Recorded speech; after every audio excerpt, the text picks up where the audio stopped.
We're back. Hey, everybody.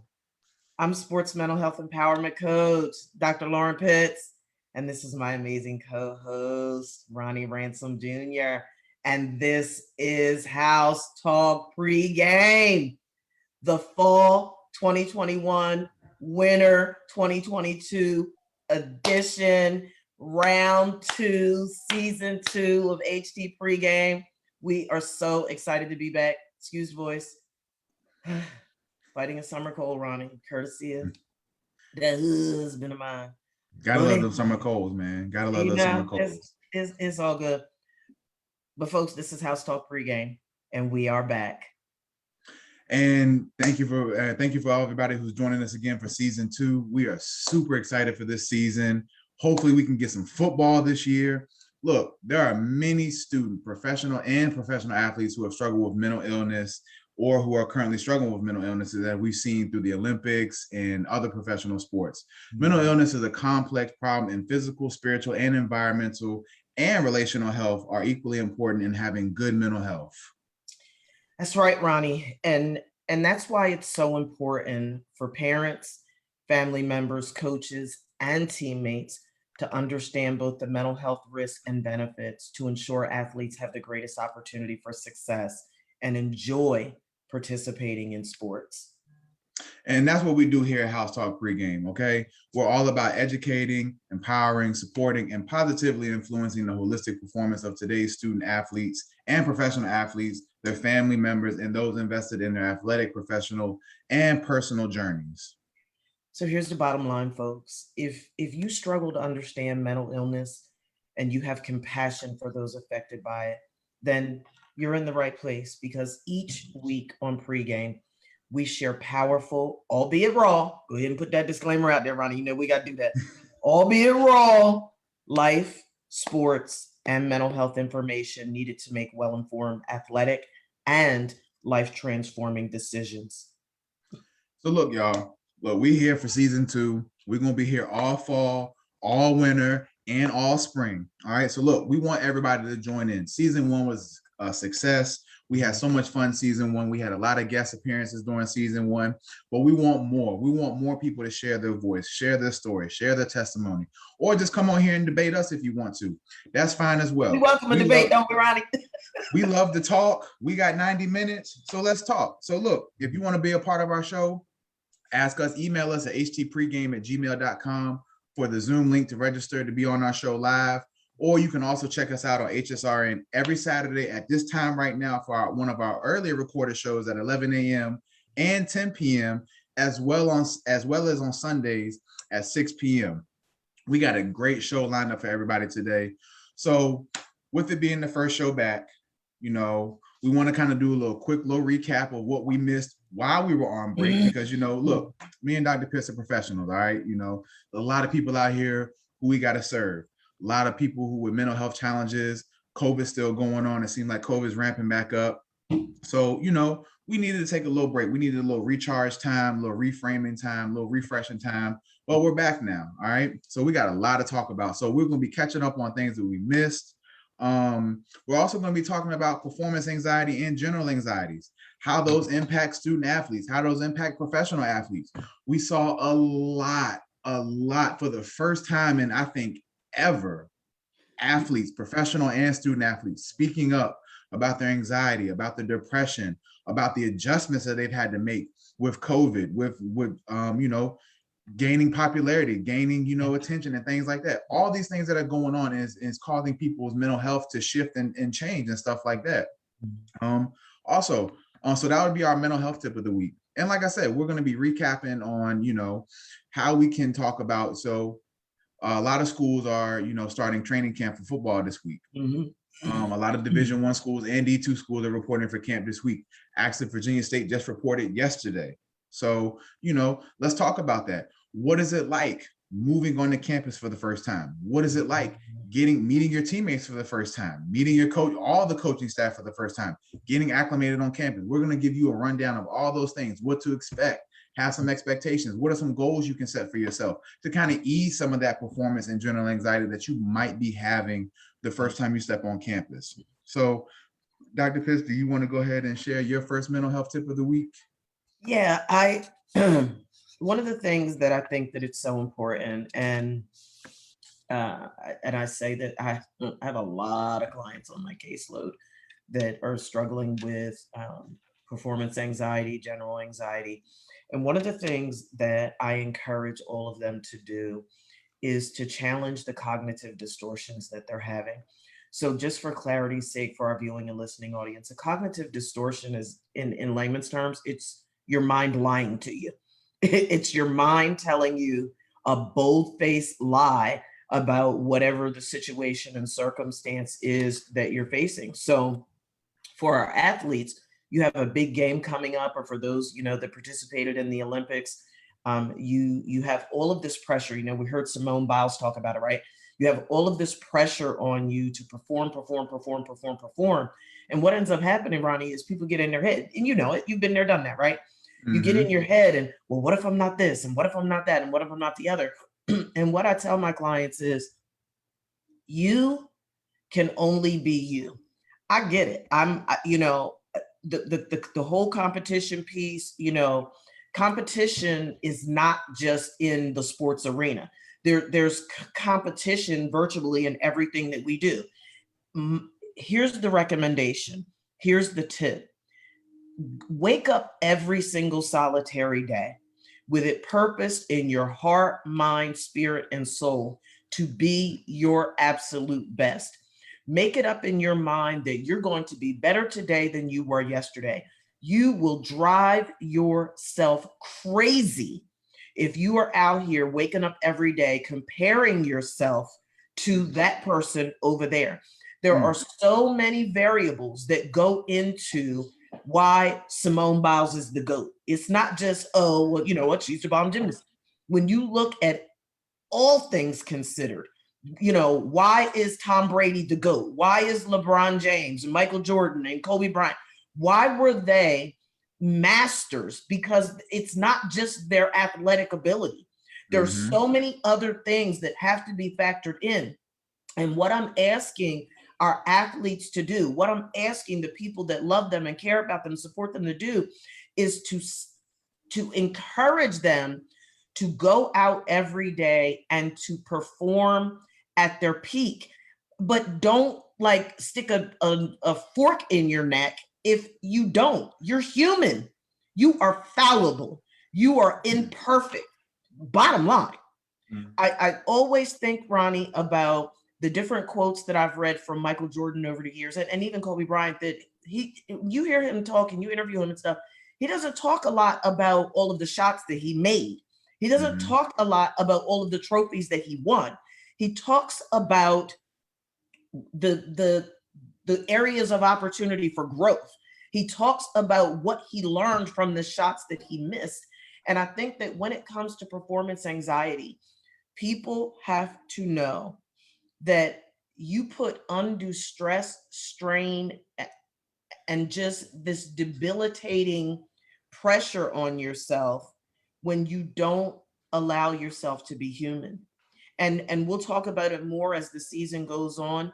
People that are validating themselves by the sport, and they don't have an identity separate from their athletic identity, and the role that all of that plays in anxiety in the whole 9 yards. So the tip is,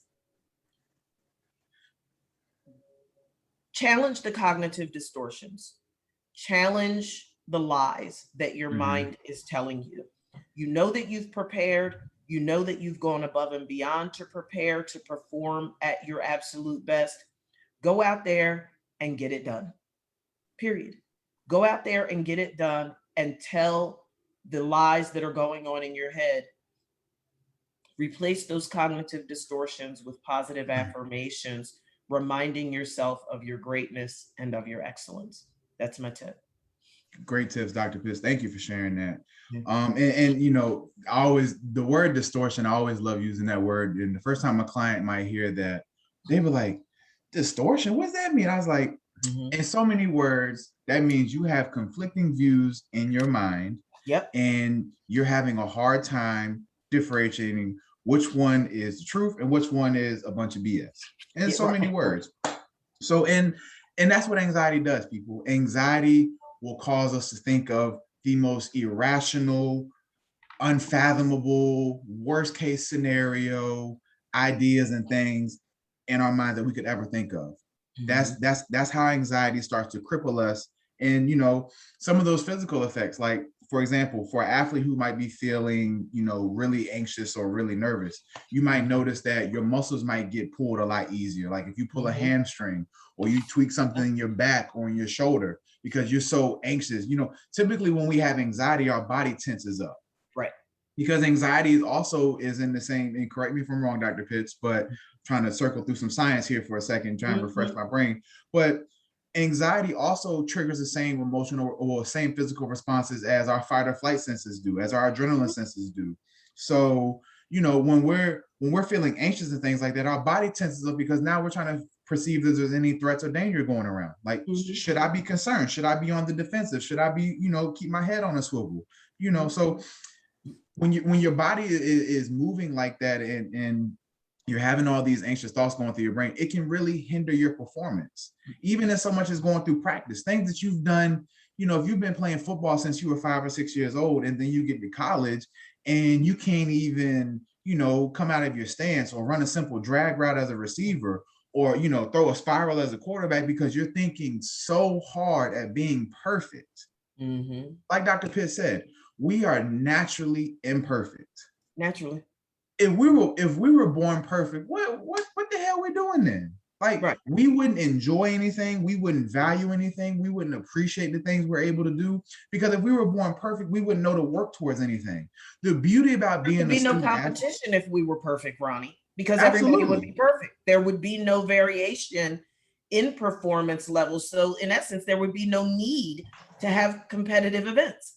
Exactly. And to that point, having that competitive spirit and having competition, having a challenge is what makes sports so damn entertaining. Yeah. That's what makes them so entertaining, is having that challenge. We cherish the underdog. Cherish the underdog. Love a comeback. For as much as we'll praise the underdog, imagine how much anxiety the overall favorite team has now been placed on them, because now it's expected like, oh, well, we're supposed to go out here and drag them across the field or across the court. Right. And when that doesn't happen, by the third quarter and the game's still close and they looking around each other like, man, why the hell are they still close to? Why are they still only a touchdown down? Now you're giving them confidence. Now that anxiety has gone away. Now we got confidence. Now we're like, oh, look, we can do this. Out to here. Yeah, we can do this now. Yeah. So I have a couple tips, to share, kind of to piggybacking off what Dr. Pitts was saying. 5 quick tips. Number 1, as a student athlete or as a parent, identify when your child is feeling anxious, or as a student athlete, identify when you're feeling anxious. Is it before the start of a practice? Is it before the start of a certain drill? Is it around a certain coach? Is there something that you've been struggling with, whether it's going from little league to high school or high school to college? Is the competition different? Is the speed of the game different? Is the terminology different? Identify what causes you anxiety. Oftentimes what I see is, and I also went through this too, as a high school athlete going to a college athlete, one of the biggest transitions was the speed of the game. The speed of the game moves a lot faster. And you even hear this with professional athletes. One of the first things they ask NFL players, so what's the difference between college and NFL? The speed. Yeah, that's what I was gonna say. They say that all the time, that you have to adjust to the speed. The speed, and it happens so, like what you would consider full speed in high school is practice speed in college. What you consider full speed in college is walkthrough speed in the NFL or the NBA or the MLB, or whatever the case may be. So sometimes identifying what makes you anxious. Number 2, acknowledge and normalize that feeling of anxiety. Let me give y'all a little tip here for everybody who's a student athlete and a parent. You ever hear an athlete say, oh, if you don't have butterflies before a game, retire, quit, don't go nowhere. Let me give y'all a little tip here. Do y'all know what them butterflies are? Them butterflies is anxiety. Them butterflies is nerves. Yeah. That's normal. That is normal. Oftentimes, and And sometimes, and I think Dr. Pitts, you would agree with this as well. Sometimes our coworkers are guilty of this too. Sometimes when we tell somebody what they got, we make them think that it is rooted in every single thing they do. Right. Look, it is completely normal to have anxiety about something. At the end of the day, and the definition of anxiety is to be worried or nervous about something that you have not done before or you don't know how it's going to end. Yep. That sounds like common sense. Boom. If I walk onto a football field for the first time in my life and a coach hands me a helmet, shoulder pads, knee pads, thigh pads, cleats, and a football and say, go out there and play football, I'm going to be a nervous wreck. I'll be like, well, what am I supposed to do? Well, how do I do this? Well, when do I know to give the ball up? You know, that is completely normal. If I've never been in a championship game before, if I've never been in a high school championship, conference championship, bowl game, Super Bowl, whatever the case may be, I don't know what to expect. Right. I don't know the magnitude of what that is right there until I get out there. So people, acknowledge the nerves, acknowledge the anxiety. It is completely normal. Hell, if you didn't feel anything, I'm gonna be like, well, are you ready to play? Like, right. You ain't feeling that. Look, you got a pulse. Yeah. If you just sitting there with a stone face, like, well, bro, you ready to play or what? Like, let me know something. Right. So acknowledge it. Number 3, make a game plan. Okay, so you've identified that, okay, well, maybe my position coach, the way he yells or the way he talks, it makes me feel like if I don't do my job good enough, we might have an issue. Or if this is my first time playing a sport, playing football, playing basketball, and I just don't know no better, make a game plan. Have a plan. One of the best things for anxiety is being prepared. Yeah. Give y'all a perfect example. First time I flew on a plane, my anxiety was through the roof. My anxiety was in outer space when I was on that plane because I had no idea what to expect. So you know what I did? I made a plan. I said, when I get off this plane, I'm going to get my ass on YouTube. I'm going to watch every frequently asked question video about planes I can find. Why is it shaking? Why is it doing this? What's this beat mean? What that beat mean? I made a plan. I'm going to learn as much about planes as I possibly can. Now, when I get on a plane, am I still a little nervous? Of course. It's a plane. You're going 40,000 feet in the air. If that plane come down, guess what? It's all she wrote. But I made a plan, and now I'm prepared. I at least know somewhat to expect. Yeah. Just like in football. When I first started playing center, was nervous. I had never snapped a football before. I just blocked. But I made a plan. I'm going to practice. I'm going to take extra snaps before practice and after practice. I'm going to talk to the quarterback. Hey, do you like how I snap the ball? Is it too fast? Is it too slow? Am I getting in your way? Am I stepping on your feet? Let me know. Make a plan. All right. Number 4. This is probably the second most important one. Remember to breathe. Right. Oftentimes when we get anxiety or we get really nervous, sometimes people might hyperventilate or they just can't catch their breath. They can't slow down. I don't know if anybody who's listening was watching the NBA finals, but if you notice this, when the Bucks would play, Giannis Antetokounmpo, after the first 2 or 3 minutes of the game, they always pull him out because he started to hyperventilate. Why? Because he was not necessarily well, I would say it is nerves, but he was so amped up and so ready to try to make the right play and do the right thing that he got himself so worked up he couldn't calm himself down. So they will pull him out, send him back to the tunnel, let him catch his breath, bring him right back on in the game. Everything's good. Breathe. Breathe. Take a deep breath. Every time I used to go on the football field, every time the other team will punt the ball or it would be a kickoff or something, I took a giant deep breath and I'd be like, go knock somebody's head off. Breathe. You hear your coach say it a million times. Breathe, breathe, breathe, breathe. Breathe in your nose, out your mouth. In your nose, out your mouth. And last, but certainly not least, and this is the most important one, stay positive. Okay? Stay positive. All right, look, if you make a mistake, so what? You made a mistake. I always tell people, it's not wins and losses, it's wins and lessons learned. That's good. It's wins and lessons learned. If you lose a game and you didn't learn anything about why you lost, then yes, you lost. Because not only did you lose the game, you lost out on a chance to learn from your mistakes to make sure that you can do better at them next time. But if you don't learn from your mistakes, then you will keep losing. Stay positive. It's okay. Like Dr. Pitt said, Michael Jordan has his most famous quote: "I didn't care about all the shots I made. It's about the ones I missed. I missed over 18,000 shots." Yep. And he's still, you know, he still went out there and attacked it, made a plan, identified his weaknesses, identified what he could do to help balance them out. Make a plan, breathe, and have fun and be positive. All right. Ronnie, you just said something. How we flow. You just said something that's key, and I know it's not a tip. I just want to provide some psychoeducation for a few minutes on this. Before we move on. You said you used the word weakness, and one of the things that when I first take a client onto my caseload, I ask them, what do they see as their top 3 primary strengths, just as a human being, not as an athlete, not as, just as a human being. What do you see as your top 3 primary strengths? And then I ask them, what do you see as your top 2, maybe even 3 areas of opportunity? And I explain it like this, Ronnie. I say, I deliberately do not say weaknesses. I don't say weaknesses because weaknesses tends to be associated with negativity.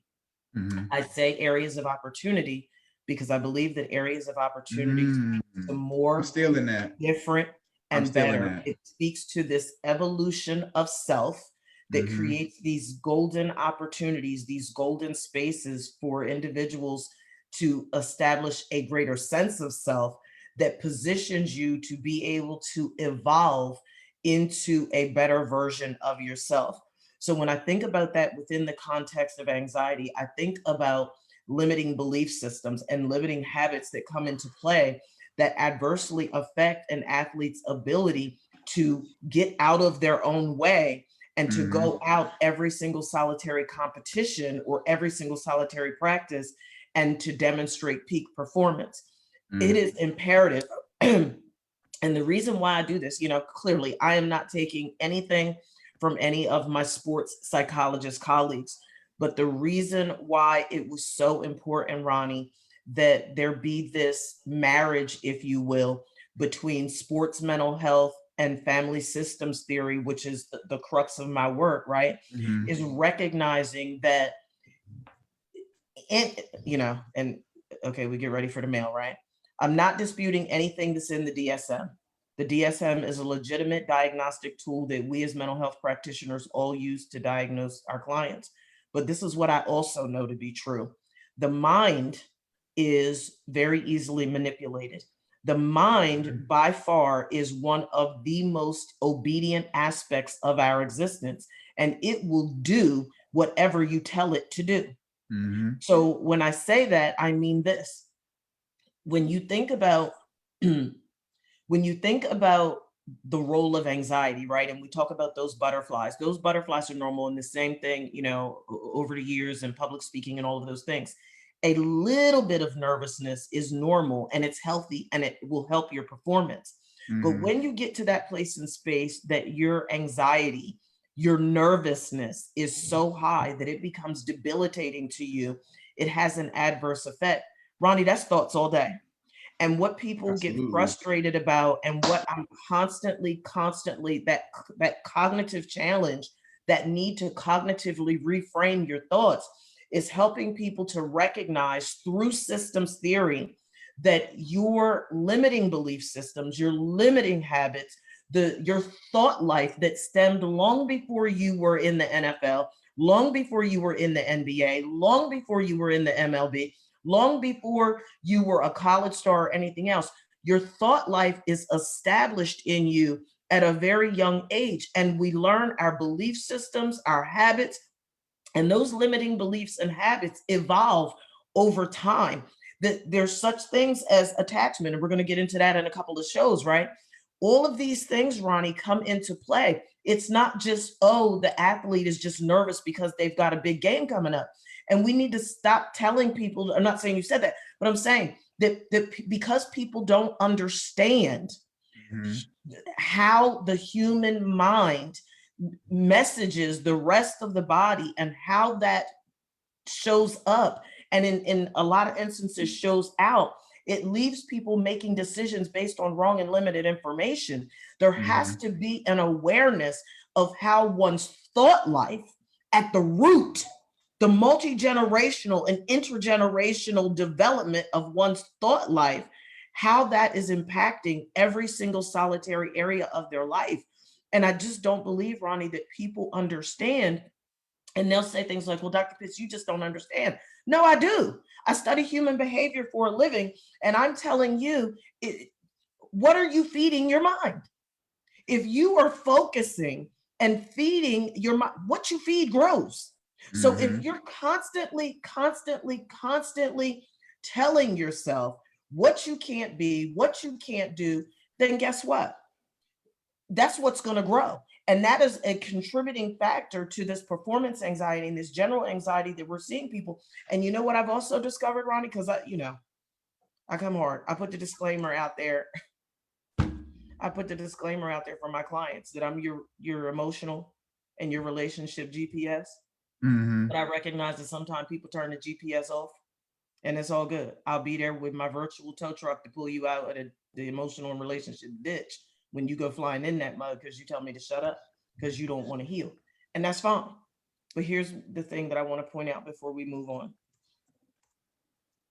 I have been able to trace through all the years of doing this work that there are a number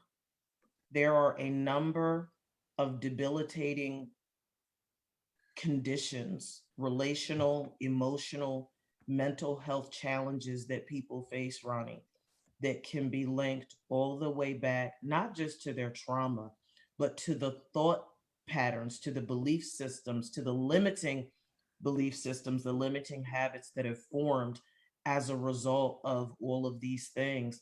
And then to your point, they get diagnosed with, oh, you have performance anxiety. Oh, you have generalized anxiety. Oh, you have major depressive disorder. And they then believe that they have no power to change their condition. And I'm not disputing medication intervention. We've talked about that time and time again. But what I know to be true is what you feed your mind grows. And just like you practice being where you are in to the point that your anxiety becomes debilitating or your depression becomes debilitating or whatever the case may be, why can't you practice the appropriate belief systems and reconditioning of your mind and the cognitive restructuring that has proven to work in reconditioning the mind? The mind, in essence, is neuroplastic, right? That's where all of the discussion around neuroplasticity comes in. So people are quick to say, well, look, Dr. Pitts, I can't. Well, that's why you can't. You're right, you can't, because you keep telling yourself that you can't.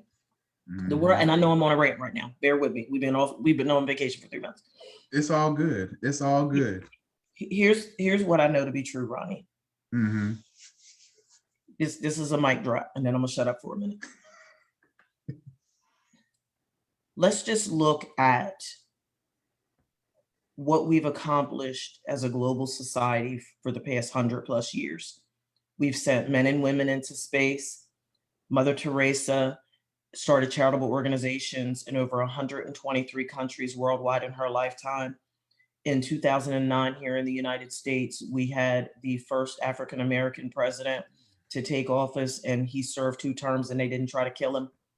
The list goes on and on and on and on and on. More millionaires made during the Great Depression than there ever were in the history of the country at the time. People thriving during a global pandemic that has so many people living in devastation and distress. What that shows me, Ronnie, and I don't know about you, but what that shows me is that for those of us around the world through the past century that have continued to raise the bar despite everything that was going on in their life and around them, they've still found ways to succeed amidst great adversity. I believe that the difference between those that thrive and those that accept their current circumstances as what their life has to be, I believe that it's because of limiting belief systems. I believe that people give more power to the restrictions, the restraints, and the constraints than they do in the power that is in them from birth, that is a part of the very energy in the universe to be great, to be excellent. In India, elephants have cultural significance, and they are trained from infancy. They're trained by putting a big rope around their ankle and pounding it to a stake in the ground. Ronnie, the baby elephant tries and tries and tries to get free. They can't, so they eventually give up. Now we know that an adult elephant is what, the second largest mammal on the face of the planet, next to the freaking beluga whale, right? We know that an adult elephant can free themselves from that stake in the ground, but they don't, because they are no longer aware of their power. The same thing happens to human beings, Ronnie. They accept the mental health diagnosis, they accept the medical diagnosis, they accept their socioeconomic status, they accept the trauma from their past, and all of these other things to dictate to them what they can and cannot do, be, have, give, or become, when in actuality, they have power that surpasses any presenting restriction, constraint, limitation. It's here. Absolutely. It's here. Absolutely. No, that was great, Dr. Pitts. We always appreciate your rants, and especially when you go on like that. That was a lot of gems dropped right there. So thank you for sharing that. And you're right. It starts up here. And oh God, I got the book right over here. Where is it at? Carter G. Woodson said it best. Carter G. Woodson said it best. It's not the body I can control. If I can control the mind, I control the body. Real talk. And we see a lot of that going on, especially like you said, with this pandemic going on, what it seems to be like we might be heading for a rough fall and winter. You know, we encourage everybody, like, you are an individual. We're all individuals in the midst of society, in the midst of different systems, in the midst of different cultures, in the midst of different countries and things like that. However, at the end of the day, it starts with you, the individual.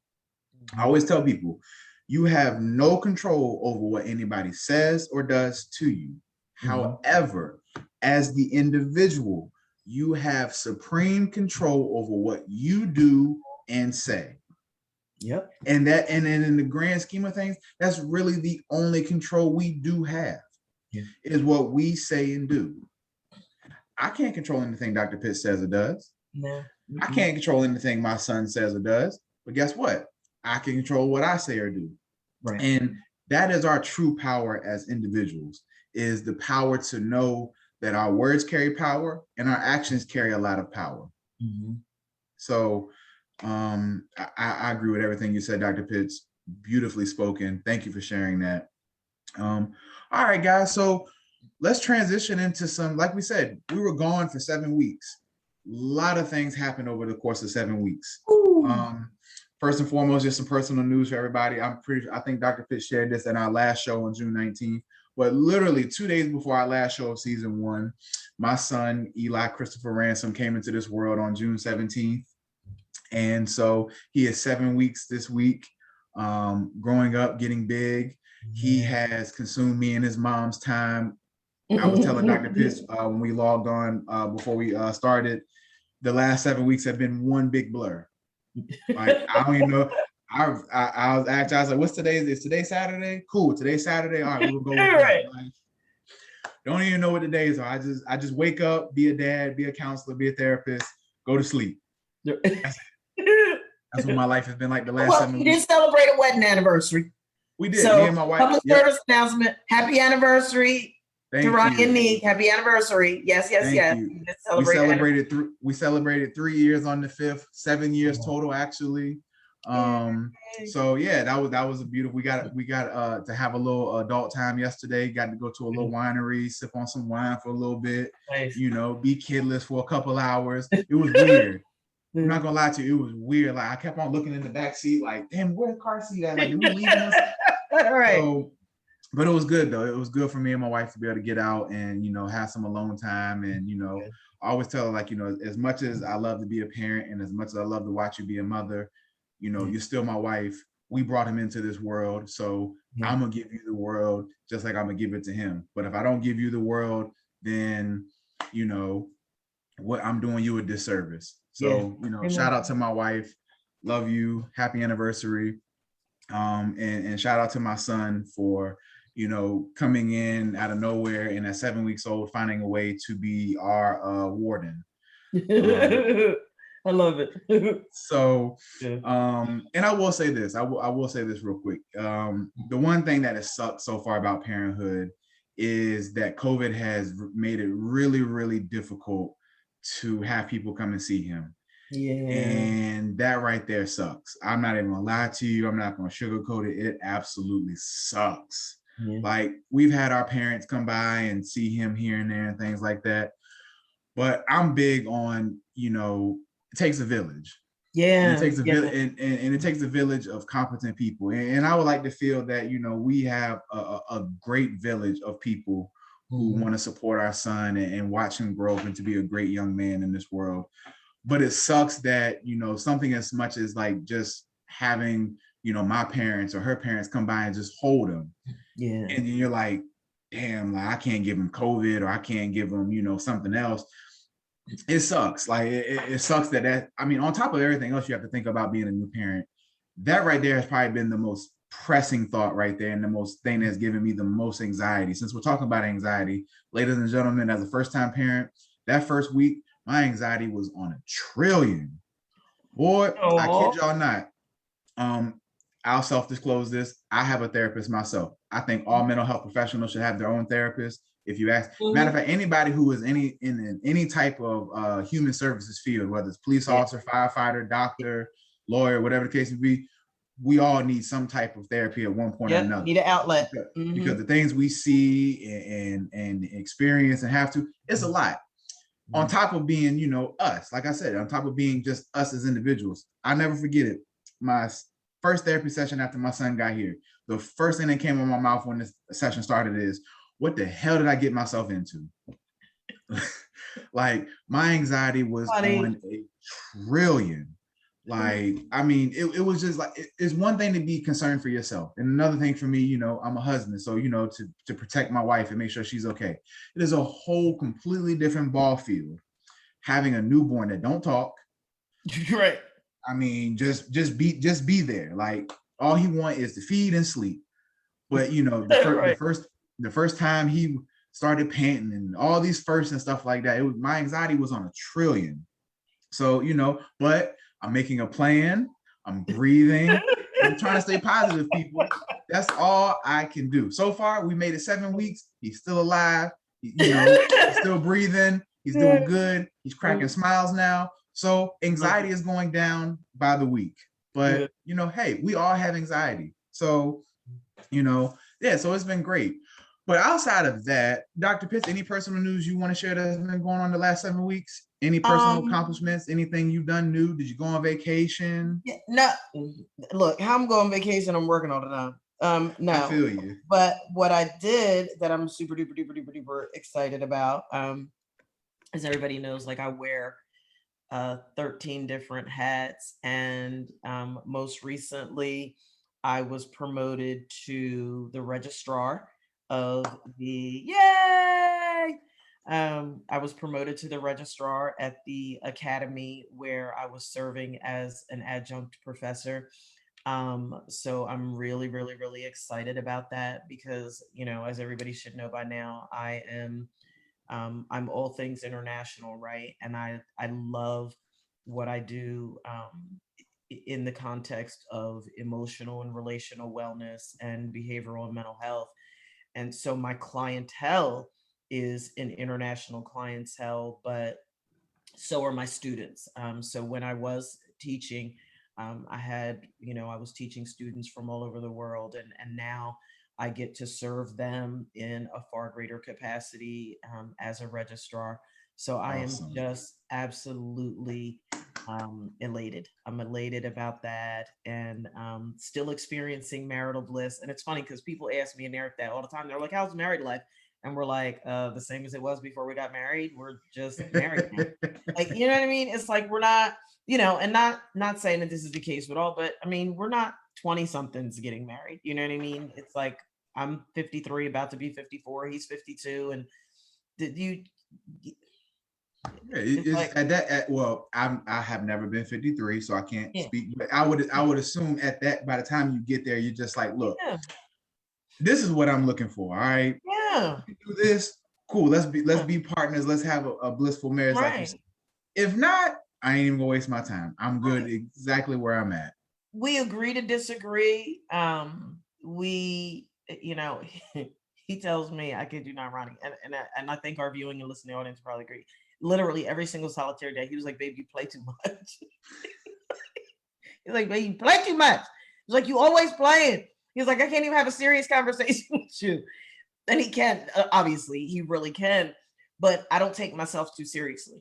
And I don't take him too seriously. And literally, we find something to laugh hysterically about every single solitary day of our lives. So he's a little jumpy, and he can Oh never tell. Lord. Uh, Right? He can never tell. He can never tell when he's not. I don't know. Like, I pay attention to the patterns of his breathing. He's not in tune to the patterns of my breathing, so he can never tell if I'm asleep or awake. So when he comes out the bathroom, getting ready for work in the morning, and he's like tiptoeing, trying to keep waking me up, and I'll be like, "Good morning." don't get that man a Oh heart my god! attack. Look, Don't get that man a heart attack. he lays his stuff. He's laying out his clothes on the side of the bed, and I'll wait until he turns around to get something out of his dresser, and I'll smack his socks on the floor. He was like, "What is wrong with you?" I'm like, He wake up I playing. I do. I am a very, very, very happy-go-lucky person. I do not allow stuff to just sit with me. I literally pride myself on acquainting myself, agreeing quickly, and I move on. Like, I don't sit in ick. So yeah, like we're happy. We have joy and we have peace. Like I said, we don't agree on everything, but we What agree couple to does? disagree respectfully and harmoniously, and we keep it moving. That's it. That's it. Just, That's glad to beautiful. be back and growing this private practice, and looking for definitely looking for commercial space here in the DFW area so that I can go ahead and get the actual office open so that I can see clients, so I can see my athletes and their family members face to face, and as well as my international virtual client base too. So there's a lot of That's really, really beautiful. great things on the horizon. A lot of good stuff going on. Absolutely. We're proud of you. Thank you. Keep flourishing, keep prospering. Congratulations on being a registrar. Thank And once again, congrats on you and your husband on so far. What has it been coming up on 3 months already? Time is Yeah, yeah, flying. yeah. It 3 months really, already. And yep. here's to forever for you all. So Amen. congrats to you on that. So that's kind of been what's going on in our personal lives, people, but a lot. I mean, it's funny. I was telling my wife this yesterday. I watch Undisputed, Skip and Shannon Sharp's Undisputed. Mm-hmm, mm-hmm, When they're on there, I watch it every day. Even if I mm-hmm, don't watch it live, I'll go on YouTube and I'll watch all the clips. I got mm-hmm. to, because Shannon is like, he don't know me, but he my uncle. All right. So for y'all out there listening, let Shay Sharp know that's my uncle. All right. In spirit, Okay. that's my uncle. All right. You So you feeling a connection to him. You just I relate connect. to that man in more ways than he know. Like that's my Yeah. dog right there. That's my dog. And he's an alum of Savannah State University. So we got the Mhm, HBCU connection there. mhm, So Shay Sharp, if we mhm. can get you on the podcast, man, let's do it. But Well, don't wait. uh Don't he hate my Cowboys? Skip loves the Cowboys. Shannon hates I'm not gonna say hate. I just think he has a very strong dislike. Is that honestly, I would say he has a strong dislike for the Cowboys, but he hates the Raiders and the Chiefs. Because he played for the Broncos. So he hates the Raiders and the Chiefs. He might have a very strong dislike for the Cowboys. That was a good reframe. That was a good reframe. I'm gonna let you go ahead and have that. Okay. So anytime they take a vacation, anytime Skip and Shannon take a vacation from Undisputed like they have the last 2 weeks, the sports world goes crazy. I don't know why. I could be the only one who thinks about this, but every time they take a break, all the stuff in the sports world happens. So what's been going on? So I think the most biggest news story of the last 7 weeks by far, of course, has been the Olympics. Yeah. So Olympics conclude today, actually. They're over today. But before we get into the specifics of the Olympics, I wanted to shout out these HBCU graduates and current students from HBCU who participated in the Olympics. First and foremost, Hampton University's own Chidi Okizi of Nigeria competed in Nigeria's mixed 4x400 relay team. From Johnson C. Smith University, we have Tovia Jenkins, a 2017 graduate of the university, and she ran for her country, Jamaica, in the 400-meter race. Shout out to her. From Livingstone College, we have Quinera Hayes, who competed in the women's 400-meter race. Yep, she competed in the women's 400-meter race and the 200 meters, I believe. So shout out to her. From North Carolina A&T. And if anybody was watching the spring championships during track this year, they saw North Carolina A&T's 4x400 meter team win the national championship for Division I college. Like, went out there and absolutely killed it. So those gentlemen are Dwayne Ross Sr., Randolph Ross Jr., Trevor Stewart, Daniel Stokes, and Akeem Sirleaf. Shout out to all of them. From St. Augustine's University, shout out to Sean Rose, who ran in the Olympics. He ran for America. He ran in the 400-meter. I'm sorry. He ran for Jamaica in the 400-meter hurdles. Shout out to him. And from St. Augustine is Tia Adana Bell, who ran for, let's see.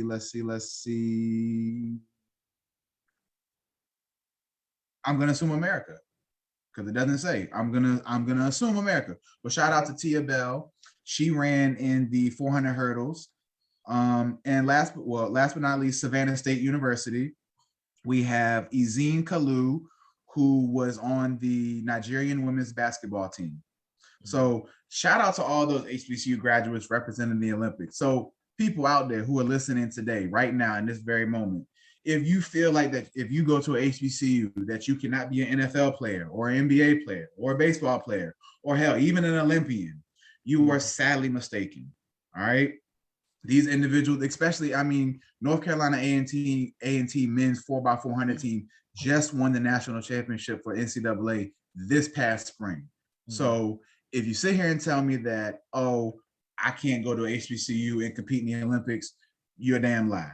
Okay, I'm just gonna say that right now. You're a damn lie. Fun fact: I don't know if people know this, and I don't know if he's still there or not. But the men's head Olympic track coach for the '96 Atlanta team is actually used to be the head coach when I was an undergrad at St. Augustine. No, I'm sorry, at St. Augustine's University. And it was crazy because he had his entire team sponsored by Nike, and at that time the CIAA was just a Russell Athletic sponsorship. So you can imagine he didn't care about footing the fine bill each spring season and fall season for his track team to be decked out in Nike. So I don't know if he's still there. If he is, shout out to him. Shout out to all these HBCU graduates representing America and their other countries during the Olympics. Great job. Continue pushing the narrative forward that you can go to HBCU and do great things. So shout out to them. I'm sorry, Dr. Pitts, you want to say something? No. Oh, and I think so. So with our topic today being performance anxiety and things like that, I think one thing that we should definitely talk about is, of course, the biggest thing of the Olympics so far was the story that broke out about Simone Biles and her dropping out of the Olympics. And so, when it came out, everybody was like, oh my gosh, what happened? Because when it was first reported, it was reported that she came off after having an injury because she had went out there. I forgot what event she was doing, but I mean, first of all, let's shout out to Simone Biles because she was going to the Olympics and performing moves that no other woman in history have ever performed. And when she did them at the USA Championships, I never forget that it was an article that came out that were like, well, the judges didn't know how to score her because no woman had ever did the move before. So like, well, how difficult is it if no other woman has done it? I mean, well, if she's the only one who's ever done it, that should tell you right there how difficult it is. Nonetheless, so Simone gets over to the Olympics, and for personal reasons, for mental health reasons, she's decided to step out. Kudos to her. Congrats to her for putting herself first. And I will say this, for everybody who had an opinion about it, look, we're all entitled to our own opinions. Doesn't mean anybody's got to listen. But however, for somebody in Simone Biles' position, being arguably the greatest gymnast, male or female, to ever grace a gym floor, me personally, like the biggest game I ever played in was the CIAA championship game back in 2014. That was the biggest game of my life by far. In the grand scheme of things, outside of me, you, and everybody who listens to this show, there's probably a majority of people who don't know what the hell the CIAA Conference Championship game is. So even for me, I couldn't imagine. And then see, I think this is I think anxiety plays many different roles too, where, the anxiety levels of somebody on a team sport and the individual sport is I think for individual sports is far greater than team sports.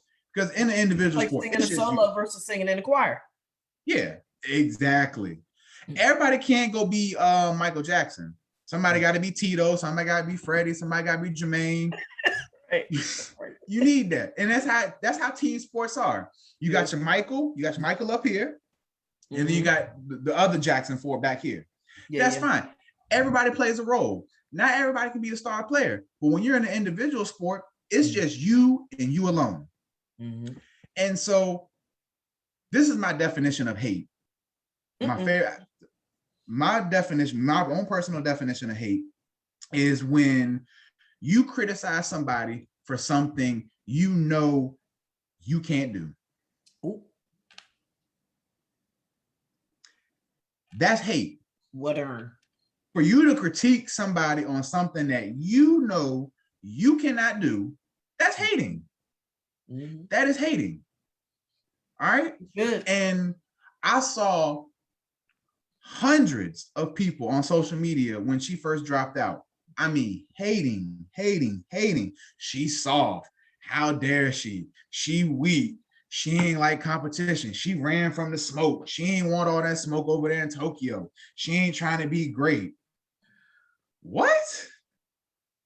Look here, people. Understand this. She's already, even if she never stepped foot in Tokyo, she didn't have to convince us she was the greatest. Even if you want to say greatest woman gymnast of all time, I say she's the greatest gymnast of all time. You ain't have to convince me of that.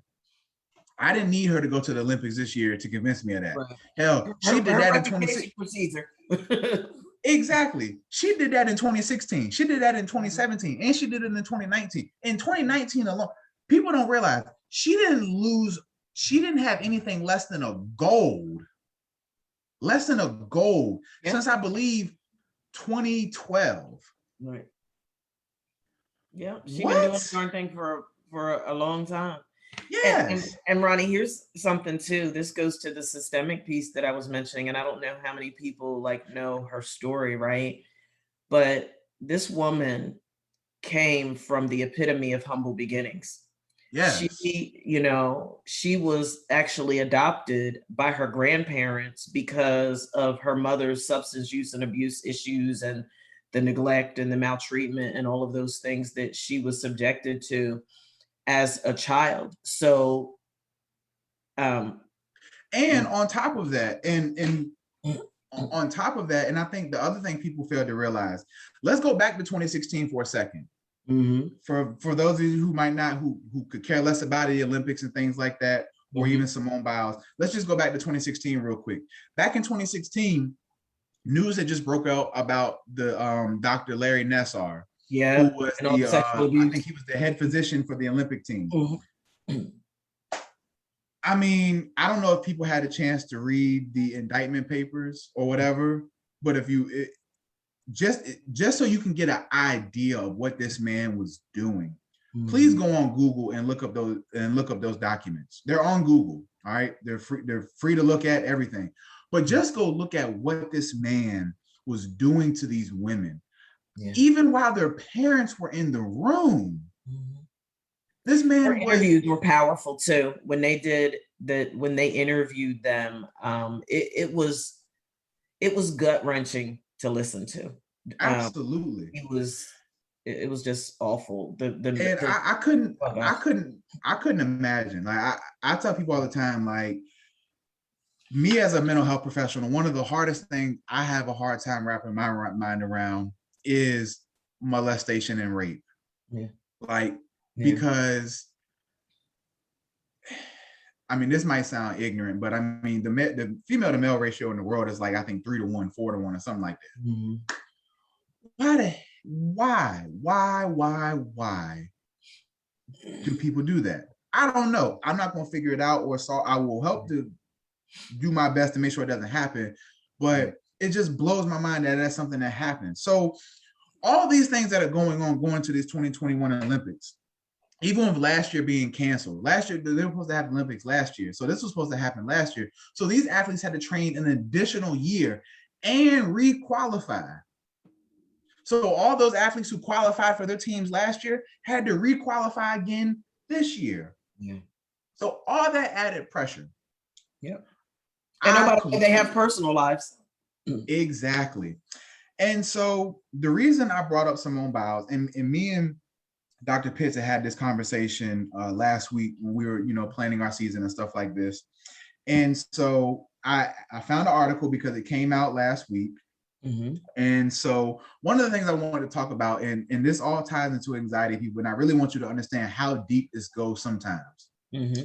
So back in 2016 at the Olympics, these Russian hackers apparently had hacked into some servers or whatever, and had leaked the medical records, the official confidential medical records of a numerous amount of Olympic athletes, even Serena and Venus Williams, Olympic athletes from other countries.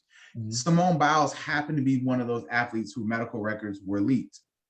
And it kind of forced her into a corner where she had to come out and speak about her mental health. And so Simone Biles, who has been very open and honest since this happened, was very open and honest about her struggles with ADHD and anxiety. And so in the documents, it was shown that she was prescribed Ritalin. For those who aren't sure what Ritalin is an amphetamine that is used to address ADHD, anxiety, amongst other mental health challenges and disorders. And so that was the medicine that she was prescribed to. Legal prescription, completely normal. Me and Dr. Pitts have seen hundreds of people prescribed Ritalin, Adderall, Concerta, you name it, we've seen it prescribed. Completely normal, completely legit process, everything. That's technically, that's kind of standard. If you have ADHD or anxiety, one of the first things a psychiatrist or a primary care physician might prescribe to you is Adderall, Ritalin, or Concerta, see if that helps. At the end of the day, those are amphetamines. And so to kind of pick up in our story, so the argument was that in 2016, by her getting a Olympic exemption for her to use Ritalin in Rio, is why she was so dominant in the Olympics. Now think about how I'm not gonna say ignorant, but just think about how one way minded that thought process is. A medicine that is supposed to help address a mental health issue. People have politicized it and turned it into, so she's taking a medicine that makes her hyper focused and is able to do these jumps, like she hasn't been doing all this her entire life.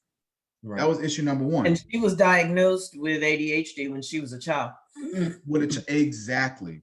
And so fast forward to Tokyo. Now, I did a little bit of research and come to find out Tokyo has, kind of stricter laws on certain medications. One of those medications being Ritalin. So, but once again, the Olympics have where if you have a prescription or something that might be banned, because overall ADHD medications are banned by the Olympics unless you have a medical exemption. She has a medical exemption, so she's allowed to use it. However, in Tokyo, she was allegedly, she was not allowed to use her medicine. And as a result of that, she started experiencing more and more anxiety, more and more trouble to go out there and focus and do her job to the best of her abilities. So the reason I want to comment on that. Sure, go ahead.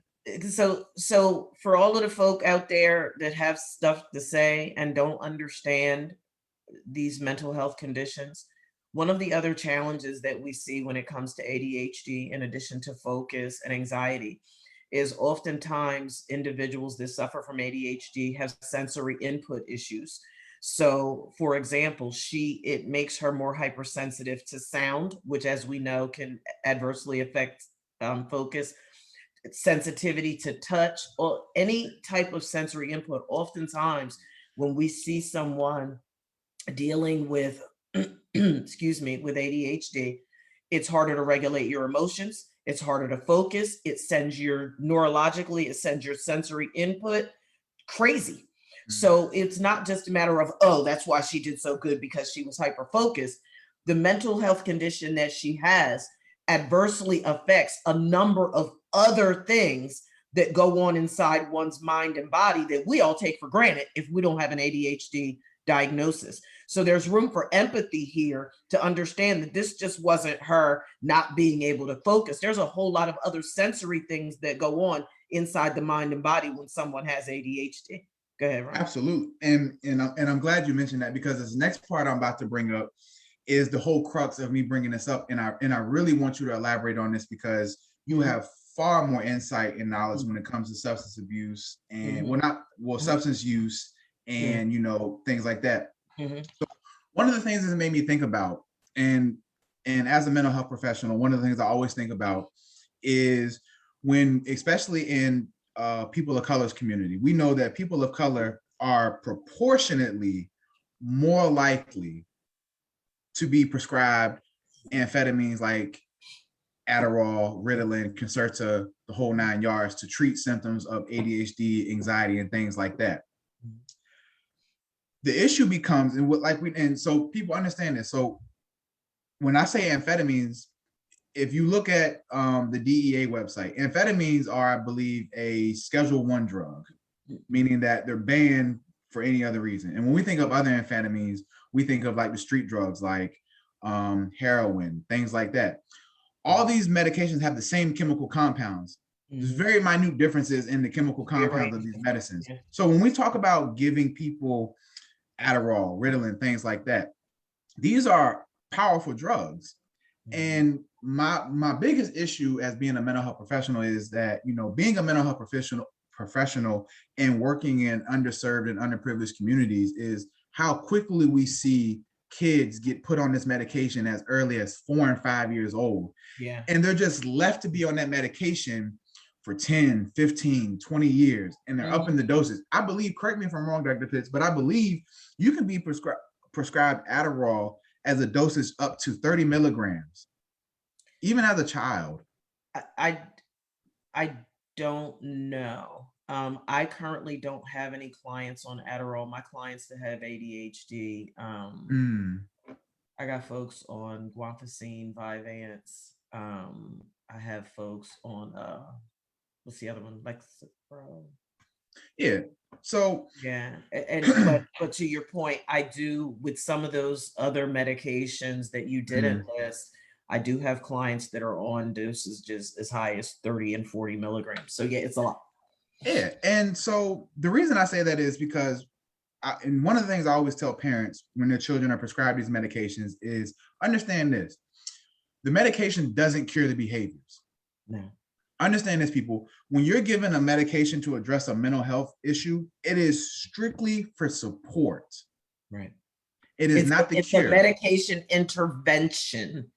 It's It's intervening. an intervention to help one to regulate emotions, to regulate behavior, and to increase one's ability to focus. And even on top of that, finding non I guess medicinal coping skills and non-medicinal resources and non-medicinal interventions to help with ADHD and anxiety and things like that. And so one of the things I was thinking about is that if this was something that she was diagnosed with at an early age, and let's just say she was given this medication at an early age, and so basically through her entire developmental stage, she was on this medication over and over and over and over again because when I think about it, somebody like Simone Biles, to be at the level she is and to accomplish what she's accomplished, I think she's only 24 years old. To accomplish what she's accomplished in 24 years, and to really think about it, if you're going back to 2012 when she first came on, that's almost 10 years ago. She was 14, 15 years old when she first became on the national stage. That is a lot of pressure, a lot of expectations, and I can only imagine the pressure and expectations she puts on herself, right, to be the best she can be. So all these things intertwined and mixing together. And one of the things I think about is like when kids are on these type of medications for a very, very long time, it is hard for me to believe that having a chemical like an amphetamine in your system for a prolonged amount of time and then having it taken away. Let's say, for example, she wasn't allowed to have her medication over there and they said, well, look, you need to find something different. Well, what if she can't take something different? What if she has a reaction to the other medications? What if she doesn't feel comfortable taking those other medications? How do we know she hasn't tried those other medications before she landed on this one? So all these things, when people just sit there and say, oh, she's weak, or, she's not, she crumbled under pressure and things like that. No, we really have to take a step back and look at all the things that play into her deciding to step away. Like I said, kudos to her. However, I want people to understand this because this was something that was not reported at all. They just left it at she had mental health struggles and that's why she dropped out. And then she even went on her own Instagram and answered some questions about why she had dropped out. And one of the things she had talked about was she had the twisties. Like she felt like she had the twisties or whatever. She just felt like she wasn't there. Now, I did a little bit of research, and one of the things that withdrawal symptoms of, amphetamines is just not being stable, not kind of having like a brain fog and things like that. Your equilibrium is off. Yeah, you feel like jittery. You feel, you just feel tense. You feel like your anxiety is even getting higher and higher than what it was when you felt it the first time. So all these things play into what she had going on. I will say this though, I think it is really, really, really important. And some people might not agree with this, but I think it is super important that as much as we rely on medications to help us, we still have to, especially as mental health professionals, because there are so many mental health professionals who are guilty of this too. We have to make it abundantly clear that medication is not the cure for your ADHD and anxiety symptoms. It can be an assistance. It can be a great support until you have non-medicinal interventions in place. Because anything you're on for a prolonged period, I mean, could you imagine taking heroin for 10, 15 plus years? Well, that's something I wanted to speak to, Ronnie, not the heroin part, but what, again, here's this golden opportunity that we have to provide psychoeducation for our viewing and listening audience.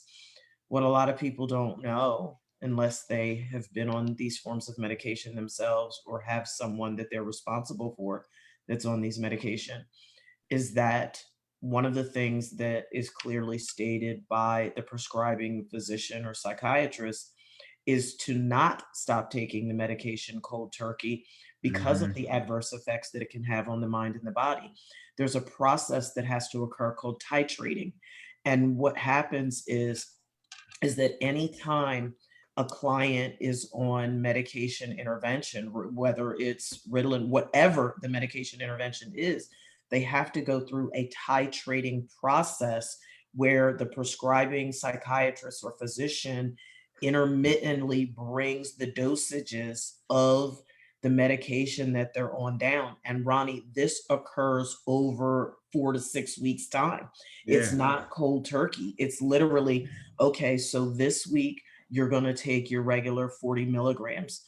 And then next week, we're going to wean you back to 30. And then next week, we're going to wean you back to 20, because what it does is that it gives the mind and the body an opportunity to make the necessary adjustment. And then when the psychiatrist or prescribing physician gets to a certain point in the titrating process, oftentimes they'll introduce whatever the new medication intervention is going to be, and they'll build them up to what the new dosage of that is going to be, so as to strike that balance. So what she may, certainly we're not her psychiatrist, we're not her prescribing physician, but just based on our expertise, what we're saying, folks, is this, that with her being required to not take, to not be permitted to take her Ritalin, it potentially could open the door for what externally could appear to be like the 4th of July fireworks in her mind and in her body, because everything just went haywire. And I'll say this, Ronnie, that again, something that people don't know, the clients that I have that have ADHD, that have anxiety, that have a number of other mental health conditions that are on medication intervention, it only takes, sometimes dependent upon the dosage that they're on, literally, if I have a client that takes their medication in the morning and I don't see them until the evening, guess what? Dr. Pitts can tell that they didn't take their medication.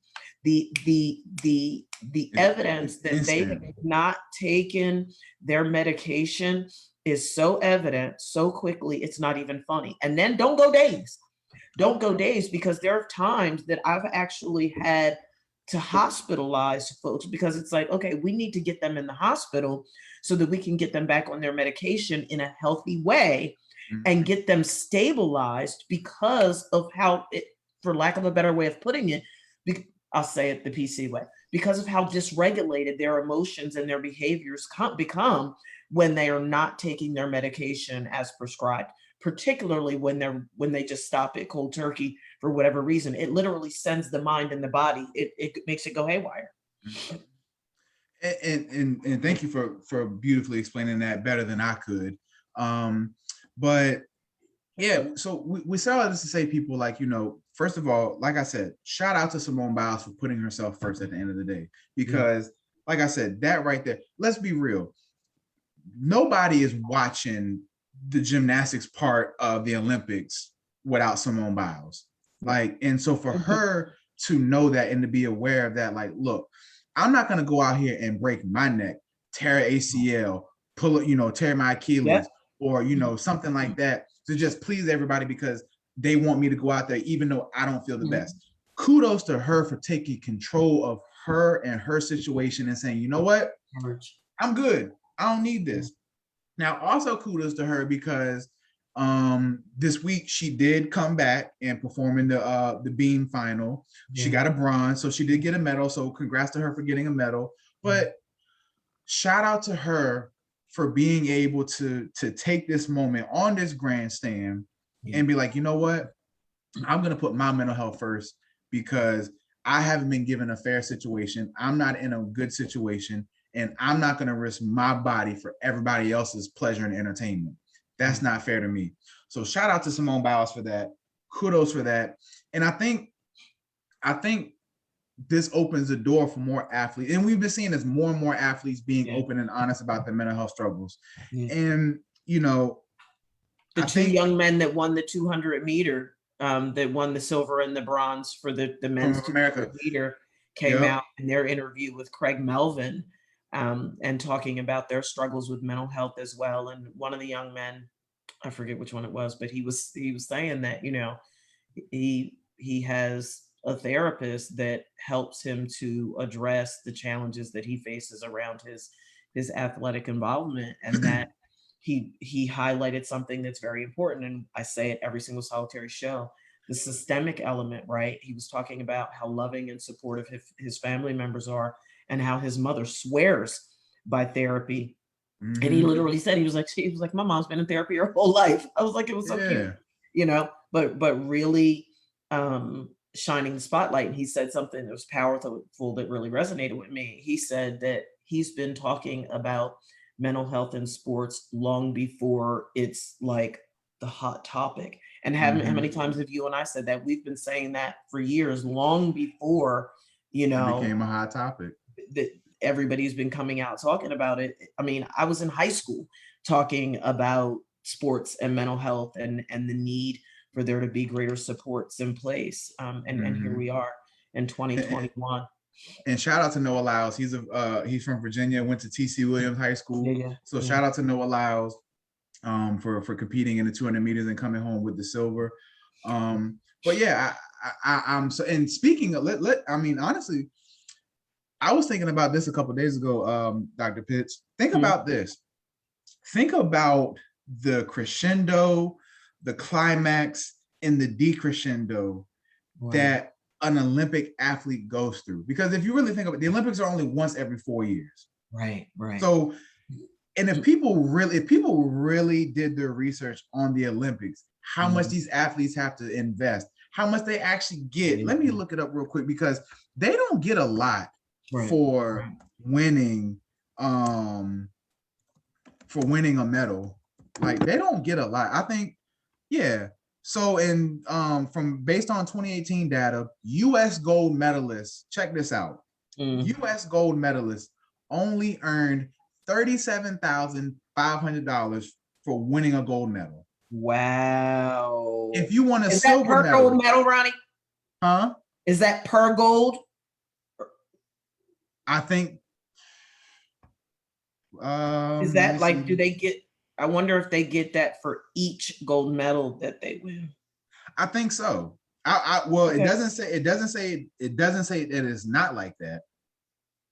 But yeah, it doesn't say it's not. So okay, so let's just go off and say it is, per gold, per silver, per bronze. Even if you walk away with a bronze, you only get 15,000 for a bronze medal. Now, granted, and so this is what I mean, like, for the USA, you have a couple athletes who can probably walk away with a couple golds, couple silvers, couple bronze. But think about the Olympic athlete who comes from somewhere like Romania or Uzbekistan or Qatar, or Nigeria or South Africa or Dominican Republic or Mexico. These countries where they don't really emphasize their athletes like that, like we do in America. Yeah. So just imagine the rush of emotions you get, the attention you get from just a 2-week span every 4 years. Yeah. Like when we talk about athletes craving the attention, being in the spotlight, being on the biggest stage, like this happens really fast. People like these people train for years. They literally train 3.5 years for a 2-week moment. Right.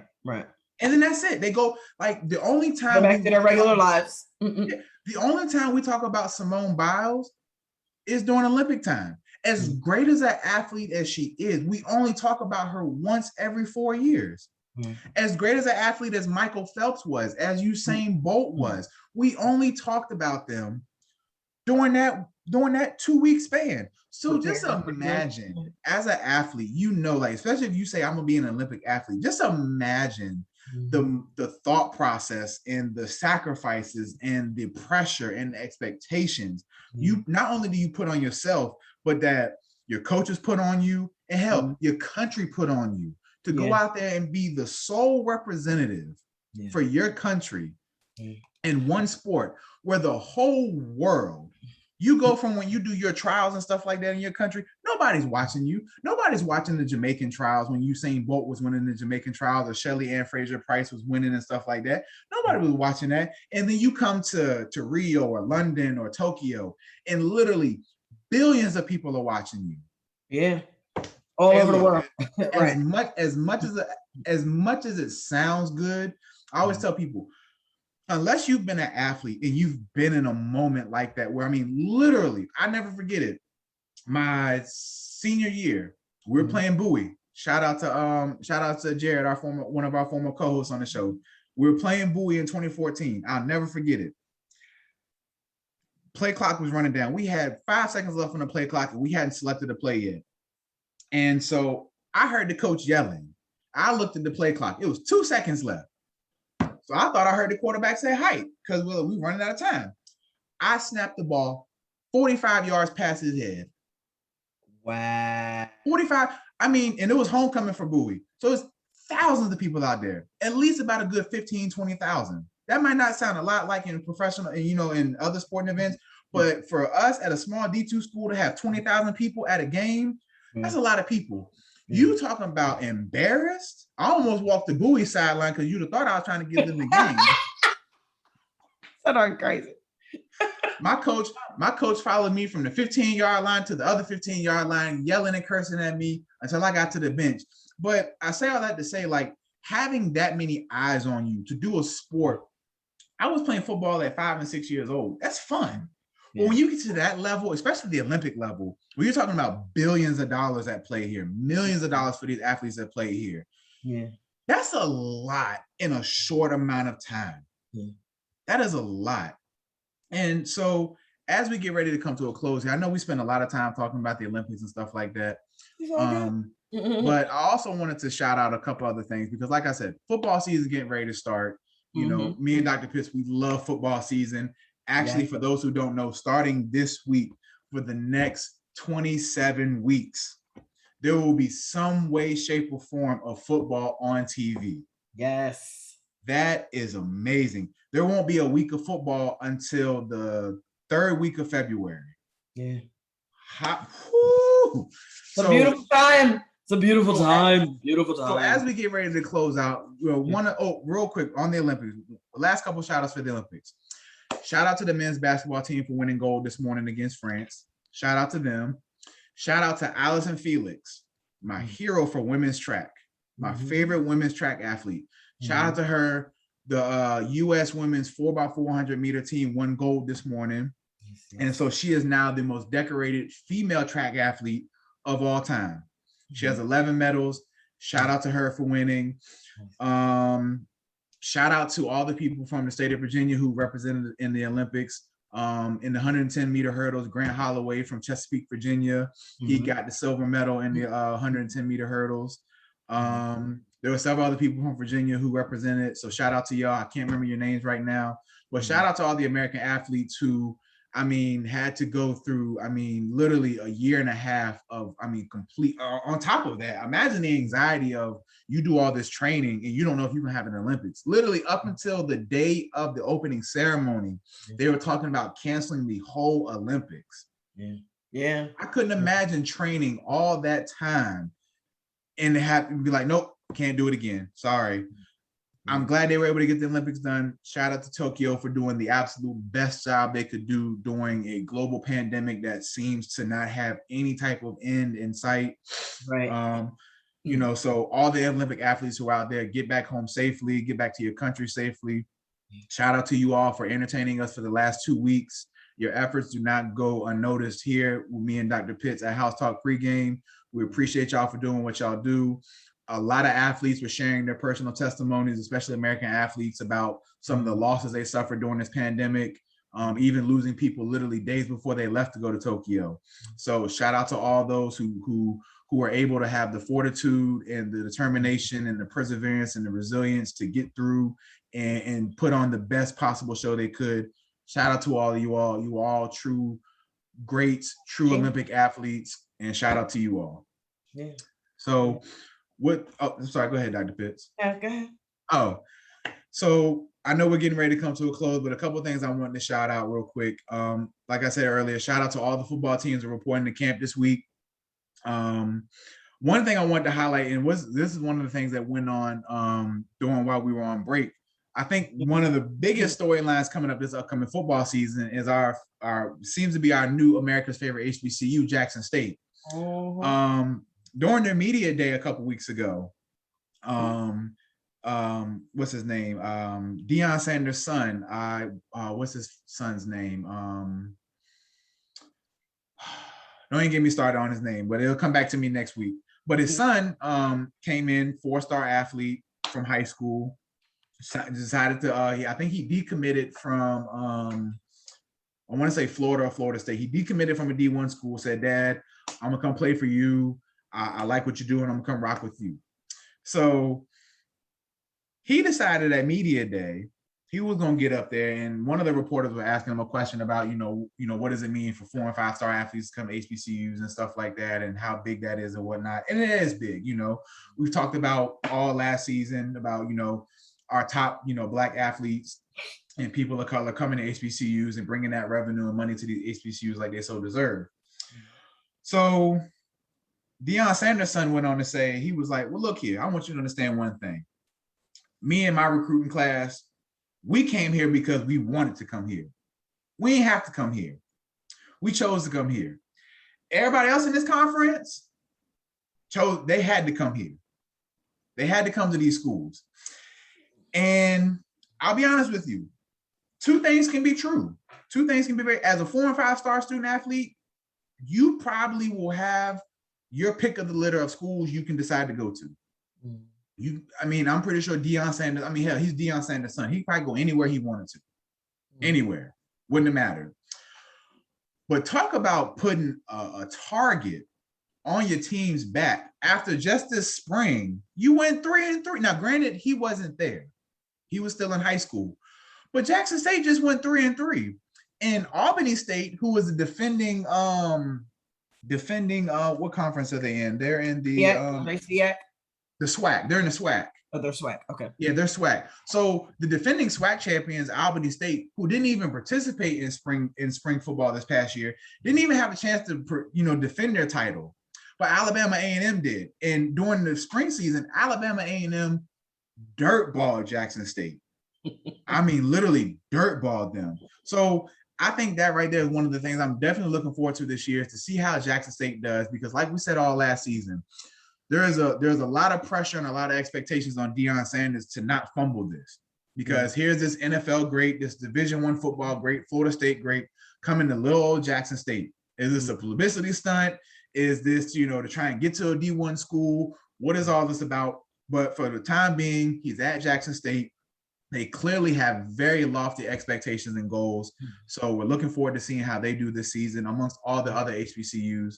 One last thing real quick. I know Eddie George, former Tennessee Titan great running back and a former Ohio State alum, is coaching at Tennessee State University. One of the things I said last season was, I hope all these NFL greats, it's kudos to you for wanting to go to HBCU and coach. But please, please, please, please, do not come to these schools because you're trying to be a publicity stunt to get to a bigger school, because they wouldn't take you because they didn't respect your coaching abilities and your coaching mind, and then leave these schools high and dry as soon as a big school call you and say, hey, you know what? We were wrong about you. Come on up here with us. So, and we'll touch more on that next week as we get into football season and things like that. But I'm going to shut up now. Dr. Pitts, close us out. It was a great day back, Ronnie. Yes, it was. Super excited. I just, before we close out these last couple of minutes, and we'll continue to talk about this over the next coming shows, and just making sure, as all of these scholar athletes are showing up on campus, that, and we'll continue to add as tips, how to manage the anxiety and to manage the symptoms, and to really overcome sports performance anxiety. We'll add those in as tips in coming weeks. I wanted to shout out our hometown hero from Salem, New Jersey, Jonathan Taylor, the running back from the Indianapolis Colts. About 3 weeks ago, he held a football camp at home in Salem that my sister said was attended by well over 300 young scholar athletes. So just an amazing, amazing turnout for him. He is doing extraordinary work. He's, in so many ways, he is looking to be, and it's not a pressure thing. Not, don't by telling him I'm putting all this pressure on him. That's not the case. But in so many ways, he is a saving grace, because he is just an extraordinary young man. Head is on straight, extremely, extremely smart, very family oriented, community driven, and just from everything that I've seen and heard, has a heart of gold, and he literally is putting Salem, New Jersey on the map for something great. So just wanted to show some love to him real quick. That's all we have for today, folks. We are so glad to be back. Looking forward to spending every Saturday with you. We are in the process of trying to iron out some kinks. So hopefully before the season is over, not hopefully, let me go ahead and speak these affirming words. We're gonna be airing live from some of these HBCU Classic games. We just have to sort of finalize which ones those are going to be and make sure all the I's are dotted and the T's are crossed. So you'll be able to see Ronnie and I in person and Yes. be a part of HT pregame up close and personal. So we're really looking forward to that. Until next Saturday, you all, we want to know that we love you. We thank you as always for tuning in. Don't forget to catch the rebroadcast on Heritage Sports Radio Network at 10 p.m. this evening and at 6 o'clock tomorrow. We are honored and privileged to be in your earwaves and in your eye gate every Saturday. Until next week, peace. We'll see you then. Bye, everybody. Have a good weekend.